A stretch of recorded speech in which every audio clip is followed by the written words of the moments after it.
عملی نصیحت میں حکم کا لہجہ نہیں ہوتا، اس لیے وہ محتاطوں پر زیادہ اثر کرتی ہے۔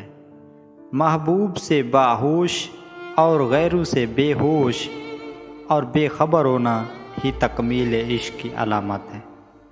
خدا کا بندہ اللہ کا سایہ ہوتا ہے، وہ اسی دنیا کا مردہ اور خدا کا زندہ ہوتا ہے۔ اس کا دامن شک و شبے کے بغیر تھام لے تاکہ آخرت کی مصیبت سے چھوٹ جائے گا، جس سے اللہ قلبی سکون عطا فرما دیتا ہے، اسے مسجد کے کونے میں مست رکھتا ہے، ورنہ چمن میں بھی رنجیدہ ہوتا ہے۔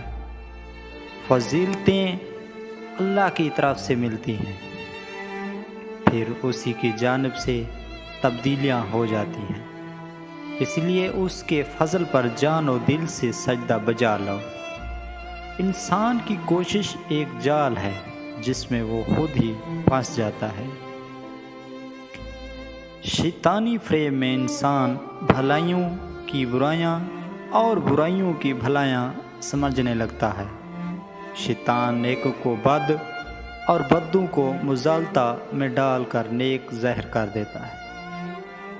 ایک خدا کا عاشق دن میں چراغ جلائے ہوئے کچھ ڈھونڈتا پھرتا تھا، ویسے دن میں چراغ جلا کر کچھ تلاش کرنا مذاق اور دل لگی کی بات ہے۔